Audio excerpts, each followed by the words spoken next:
cette vidéo où, comme vous avez pu le voir dans le titre, je vais vous partager mon petit secret pour faire pousser des pierres précieuses. Donc dans cette vidéo, je vous présente une alternative du coup pour les moldus, pour faire pousser les pierres précieuses. Bien sûr, il y en a qui savent qu'il y a une méthode beaucoup plus rapide pour les faire pousser. C'est quelque chose que j'ai appris très récemment à l'école et du coup je me suis dit que ce serait très marrant de vous le partager, du coup de vous proposer l'alternative que tout le monde peut réaliser chez soi. Et donc du coup ça vous permet de réaliser ce genre de petites pierres précieuses. Donc celle-ci c'est la couleur émeraude, donc elle ressent pas pareil à la caméra. Donc voilà, on dirait un petit peu un œuf de dragon à première vue, bon un tout petit œuf de dragon parce que je sais pas si vous en avez déjà vu un, mais normalement c'est quand même assez gros, un œuf de dragon. Et du coup celle-ci c'est ma préférée je crois. C'est la deuxième, alors j'essaye de la tenir vraiment doucement parce que voilà, comme vous pouvez le voir c'est assez fragile. Je pense que les images en gros plan de ces petites pierres vous aideront plus à voir à quoi ça ressemble, puisque là ça ressort pas super bien à la caméra. Mais donc voilà, je vous laisse tout de suite avec les explications en vidéo de comment faire pousser vos pierres précieuses. Pour les fournitures, vous aurez besoin de 2 récipients que vous ne souhaitez pas récupérer par la suite, de coquilles d'œufs, de colorants alimentaires, de colle liquide, d'un ustensile pour mélanger, et d'alun de potassium que vous pouvez retrouver en pharmacie. On va commencer par appliquer la colle à l'intérieur de la coquille. Faites bien attention parce que vous le savez, les œufs ça casse.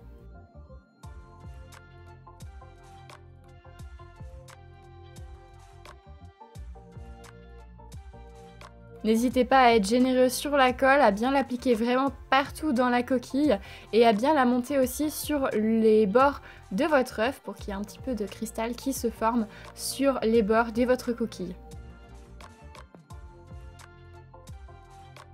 On va ensuite pouvoir saupoudrer sur notre colle dans la coquille l'alun de potassium.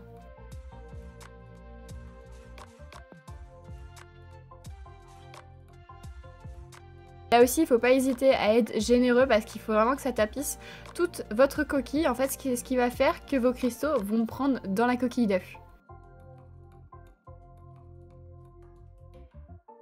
Pour la solution, donc du coup, je vais venir prendre mon alun de potassium, je vais venir en mettre un petit peu au fond, puis je vais venir verser de l'eau très chaude, presque bouillante, dans mon récipient. Le but maintenant, ça va être de saturer notre solution en alun de potassium. Donc vraiment, il faut ajouter de l'alun de potassium jusqu'à ce que l'eau ne puisse plus se mélanger à l'alun de potassium. Donc là, ça va vous prendre un certain temps. Faut pas hésiter à en rajouter. C'est ce qui fera que votre coquille et vos cristaux vont bien prendre. J'ai ensuite divisé ma solution en 2 bocaux pour pouvoir faire 2 couleurs différentes. Et là, c'est l'étape où on va venir ajouter les colorants. Pour la première couleur, j'ai voulu faire un rose fuchsia violet. Pour les informations de couleur, il suffit juste de suivre les dosages qui sont à l'arrière de votre emballage.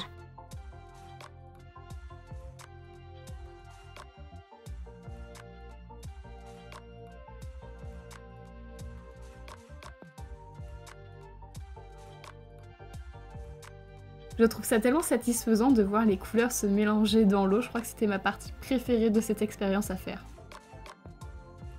Avant de plonger l'œuf dans la solution d'alun, je vous conseille de bien laisser refroidir la solution afin que ça ne vienne pas chauffer la colle et que tout ce que vous avez collé dans la coquille vienne se décoller.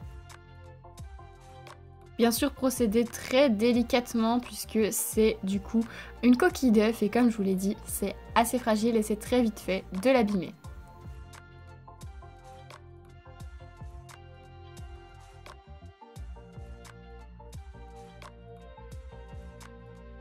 Je termine en venant appliquer un petit cellophane sur mon contenant afin que ça ne puisse pas se renverser ou que quelqu'un vienne boire ou faire je sais pas quoi dedans ou qu'un animal puisse boire dedans.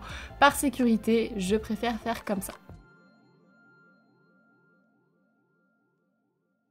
Au minimum, il faut laisser poser votre expérience 48 heures. Personnellement, je l'ai laissé poser beaucoup plus longtemps. Je crois que j'ai dû le laisser poser au moins 5 ou 6 jours, quelque chose comme ça, pour être sûr que ça ait bien pris. Du coup, au bout de ces quelques jours, on va venir sortir notre coquille de la solution. Et là, c'est l'instant de vérité, puisqu'à travers le colorant, on ne voit pas grand-chose. Donc j'avais plutôt hâte.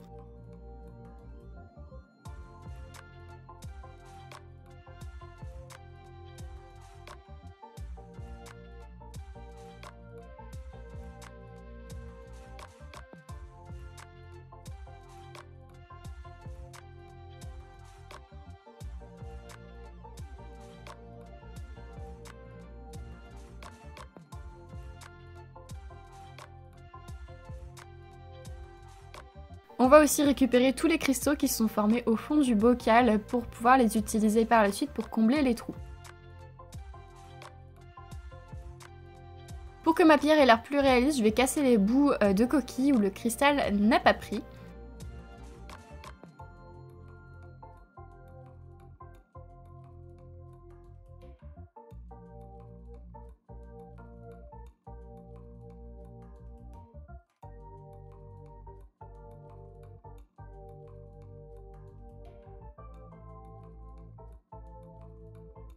J'étais un petit peu du genre impatiente, donc j'avoue, j'ai utilisé le sèche-cheveux pour accélérer le séchage de mes coquilles et des cristaux qu'il restait.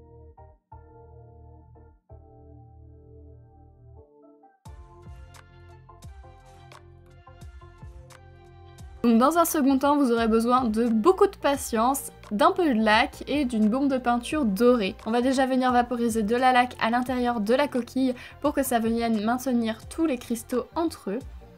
Et on va venir combler les trous comme je vous disais avec les petits bouts de cristaux qu'on a récupérés au fond. Et là faut vraiment pas lésiner sur la laque, j'ai vidé le fond de la bombe qui me restait. Vraiment allez-y à fond, faut vraiment que ça colle le tout. Et vous voyez, plus vous en rajoutez, plus c'est vraiment magnifique. Entre deux étapes, j'utilisais le sèche-cheveux pour accélérer le processus. Et pour terminer, ça je voulais pas filmer, mais je suis venue bomber l'extérieur de mes coquilles d'œufs en doré. Oui, parce que bon, des coquilles d'œufs vertes, c'est un petit peu bizarre, on l'avoue. Donc je suis venue les bomber et j'ai essayé de bomber aussi un petit peu les bords intérieurs de mes coquilles d'œufs. Et en faisant un petit voile dessus, ça a rendu quelque chose de vraiment sympa. Donc voilà, je suis plutôt contente du résultat.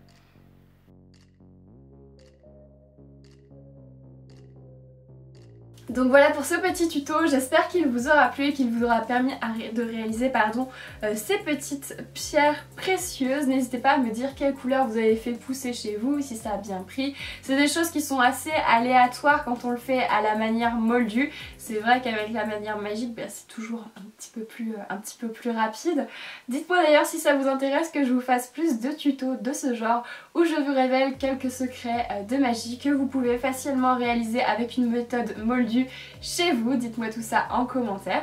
Et puis voilà, n'hésitez pas à me mettre un pouce bleu si vous voulez voir plus de vidéos de ce genre. Et n'oubliez pas de vous abonner surtout. Voilà, je vous fais des très gros bisous et je vous dis à très bientôt. Bye bye.